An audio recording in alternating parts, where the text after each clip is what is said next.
بلندی کے ضامن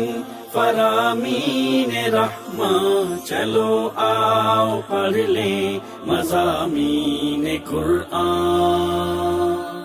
قرآن مجید فرقان حمید کا دوسرا پارہ، اس میں سے ہم اس سورہ بقرہ کی آیت نمبر 228 سے لے کر 231 تک جو آیات ہیں ان کے حوالے سے چند مسائل میں سمجھانا چاہتا ہوں۔ ہمارے معاشرے کا بہت ہی گمبھیر مسئلہ ہے طلاق کا مسئلہ۔ تو یہ طلاق سے اکثریت ہماری عوام لا علم اور جاہل ہے، اور اس کو سیکھنے اور جاننے کی کوشش بھی نہیں کرتے۔ تو طلاق میں سب سے پہلے یہ ذہن میں رکھنا ضروری ہے کہ طلاق جب نکاح کے مقاصد پورے نہ ہو رہے ہوں اور طلاق دینا مجبوری بن جائے تو پھر اسلام نے اس کو جائز رکھا ہے یہ اسلام میں پروردگار کو ناپسندیدہ ترین چیز، لیکن صرف مجبوری کی حالت میں جب نکاح کے مقاصد پورے نہ ہو رہے ہوں تو اللہ رب العالمین نے اجازت دی ہے کہ وہ اس کو طلاق کے ساتھ اس نکاح کو ختم کر دیا جائے۔ تو جب طلاق کی نوبت آ ہی جائے، یہ سب سے آخری حل ہے۔ اختلافات کو جب ختم کرنا ہو تو کسی بھی طریقے سے ختم نہ ہو تو سب سے آخری حل طلاق ہوتا ہے۔ طلاق کی نوبت آ ہی جائے تو اللہ رب العالمین نے عدت کے وقت پر طلاق دینے کی اجازت دی ہے۔ قرآن میں فرمایا یا ایھا النبی اذا طلقتم النساء فطلقوهن لعدتهن، اے نبی جب تم عورتوں کو طلاق دو، طلاق کی نوبت آ ہی جائے تو پھر ان کو ان کی عدت کے وقت پر طلاق دو۔ اور عدت کے وقت پر طلاق دینے کا مطلب رسول مکرم صلی اللہ علیہ وسلم کے اس فرمان سے معلوم ہوتا ہے جو صحیح بخاری میں، صحیح مسلم میں اور سیاستہ کی تمام کتابوں میں موجود ہے۔ عبداللہ بن عمر رضی اللہ عنہما جب ان سے اپنی بیوی کو حیض کی حالت میں طلاق دینے کی خطا ہوئی تو رسول مکرم صلی اللہ علیہ وسلم کو پتہ چلا، آپ ناراض ہوئے اور آپ نے عمر رضی اللہ عنہ سے کہا مرہو فلیراجعھا، اس کو حکم دو کہ وہ اس سے رجوع کرے۔ تو پھر اگر وہ اس کو نہیں رکھنا چاہتا تو رجوع کرنے کے بعد جب وہ حیض سے پاک ہو جائے گی، طہر میں آئے گی، پھر اس کے بعد حیض آئے گا، پھر اس کے بعد طہر آئے گا، تو پھر اس کو اگر چھوڑنا چاہتا ہے تو اس طہر میں اس سے مجامعت کرنے سے پہلے طلاق دے۔ فَتِلْكَ الْعِدَّةُ الَّتِي أَمَرَ اللَّهُ أَن تُطَلَّقَ لَهَا النِّسَاء، یہ ہے عدت جس کے وقت اللہ رب العالمین نے اپنے بندوں کو طلاق دینے کی اجازت دی ہے اور طلاق کا حکم دیا ہے کہ دینی ہے تو اس وقت طلاق دیں۔ تو سنت کے مطابق جو طلاق ہے وہ طلاق یہ ہوتی ہے کہ عورت جب حیض یا نفاس سے پاک ہو جائے، طہر کی حالت میں ہو، اور خامند اس کے ساتھ مجامعت کرنے سے پہلے ایک مرتبہ لفظ طلاق اپنی زبان سے ادا کر دے یا ایک مرتبہ تحریر کر دے کاغذ پر، تو یہ طلاق ہو جاتی ہے۔ اور اگر اللہ نہ کرے وہ حیض کی حالت میں طلاق دے بیٹھا تھا تو پھر وہ اس کو رجوع کرنا لازم ہے، اس حیض کے اندر ہی رجوع کرے اپنی زبان سے، اور وہ اس حیض سے پاک ہو، پھر اس طہر میں بھی طلاق نہیں دے سکتا۔ اس طہر میں بھی اگر طلاق دے گا جس طہر سے پہلے حیض میں اس سے طلاق کی غلطی ہوئی ہے تو یہ بھی سنت کے خلاف ہے، یہ بھی شریعت کے خلاف ہے، اسلام اس کی بھی اجازت نہیں دیتا۔ پھر وہ اس طہر کے بعد جو حیض آئے گا، اس حیض کے بعد جب دوبارہ طہر آئے گا تو اس طہر میں اگر وہ طلاق دینا چاہتا ہے تو مجامعت کے بغیر اس کو طلاق دے۔ یہ ہے عدت جس کے وقت اللہ رب العالمین نے طلاق دینے کی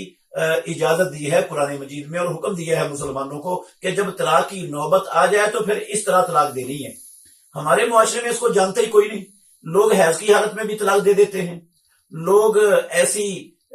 طہر کی حالت میں بھی طلاق دیتے ہیں جس طہر میں انہوں نے مجامعت کی ہوتی ہے، اور ایک سے زیادہ مرتبہ بھی طلاق کے لفظ بولتے ہیں۔ یہ سارے طریقے، چاہے حیض کے اندر طلاق دی جائے عورت کو، چاہے ایسے طہر میں دی جائے جس طہر میں میاں بیوی مل چکے ہیں، چاہے ایک سے زیادہ مرتبہ لفظ طلاق بولا جائے، تو وہ طلاق سنت کے خلاف اور غیر شرعی طریقہ ہے طلاق دینے کا، شریعت کے مطابق نہیں ہے وہ طلاق۔ تو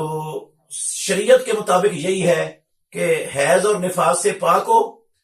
اور طہر میں ہو اور اس سے مجامت کے بغیر ایک مرتبہ لفظ طلاق ادا کر دے، یا حمل کی حالت میں عورت کو طلاق ہو، تو یہ ہوتی ہے شریعت کے مطابق، عدت کے مطابق جس کے لیے اللہ رب العالمین نے طلاق دینے کی اجازت اور حکم دیا ہے، یہ ہوتی ہے اس کی طلاق۔ تو اس کے بعد عورت کی عدت شروع ہو جاتی ہے۔ اس کا تذکرہ اللہ رب العالمین نے یہ سورہ بقرہ 2 پارہ اس کی 228 نمبر آیت میں فرمایا ہے۔ یہ عدت شروع ہو گئی، اس عدت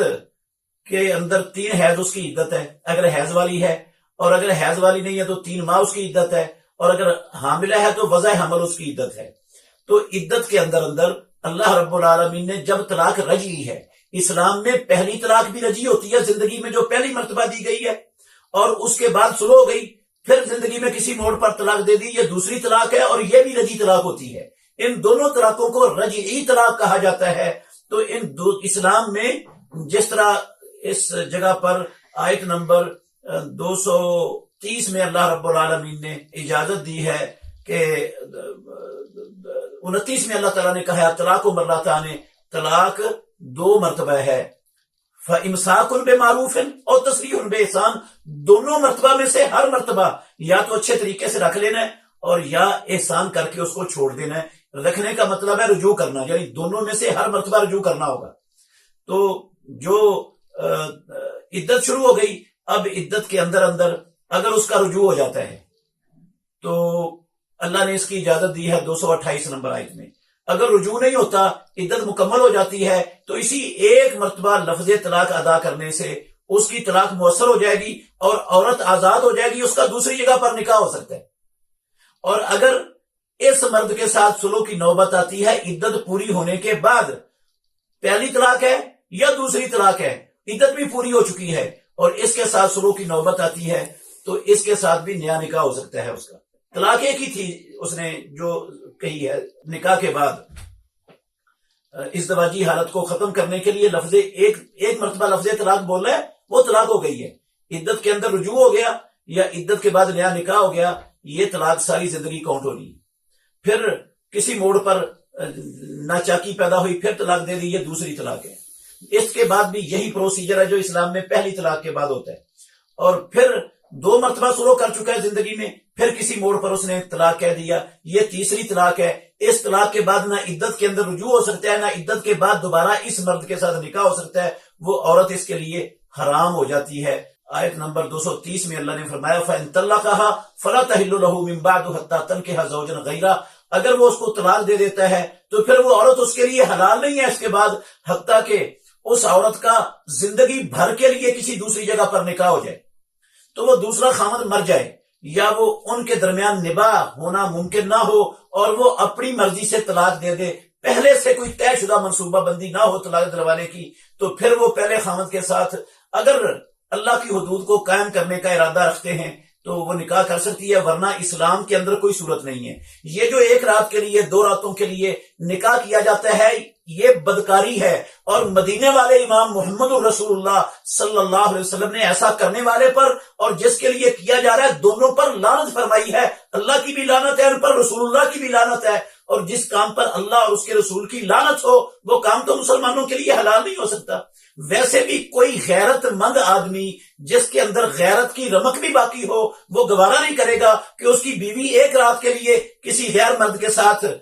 وہ رات گزار کے آئے اور پھر اس سے طلاق لے کے یہ سے نکاح کر دے۔ غیرت مند آدمی کی غیرت گوارا نہیں کرتی۔ تو جب ایک آدمی غیرت مند ہے، اس کی غیرت گوارا نہیں کرتی کہ اس کی بیوی 1 رات کسی دوسرے کے ساتھ مجامت کر کے اس کے پاس آئے، تو اللہ رب العالمین تو انسانوں سے بڑا غیرت والا ہے، محمد رسول اللہ ہم سے بڑے غیرت والے ہیں، وہ اس کو دین کیسے بنا سکتے ہیں؟ تو یہ غلط لوگوں نے نکالا ہوا ہے رواج ہمارے معاشرے میں کہ 1 رات کے لیے نکاح کر دو پھر اس سے طلاق لے کر اسے کر دو، یہ بدکاری ہے اور حرام ہے، اور اسلام کے اندر اس کی قطعاً گنجائش نہیں ہے۔ ایک بات یہ یاد رکھیں۔ دوسری بات ہے کہ بعض لوگوں کے ہاں یہ معروف ہے، وہ ہمارے معاشرے میں چلتا ہی یہ ہے عام، حتیٰ کہ اسٹام فروش بھی یہی لکھ کر دے دیتے ہیں، بیک وقت 3 طلاقیں کہہ دیتے ہیں۔ اسلام میں ایک وقت کی ایک مجلس کی 3 طلاقیں ایک ہی کاؤنٹ ہوتی ہیں. حضرت عبداللہ بن عباس رضی اللہ عنہما کی حدیث ہے مسلم شریف میں 3671 نمبر حدیث ہے. تو یہ حدیث عبداللہ بن عباس کہتے ہیں رسول اللہ صلی اللہ علیہ وسلم کے زمانے میں کٹھی 3 طلاقیں ایک ہی کاؤنٹ ہوتی تھی. ابو بکر صدیق رضی اللہ عنہ کے دور خلافت میں ایک ہی ہوتی تھی. فاروق اعظم رضی اللہ عنہ کی خلافت کے ابتدائی 2 سالوں تک ایک ہی کاؤنٹ ہوتی تھی.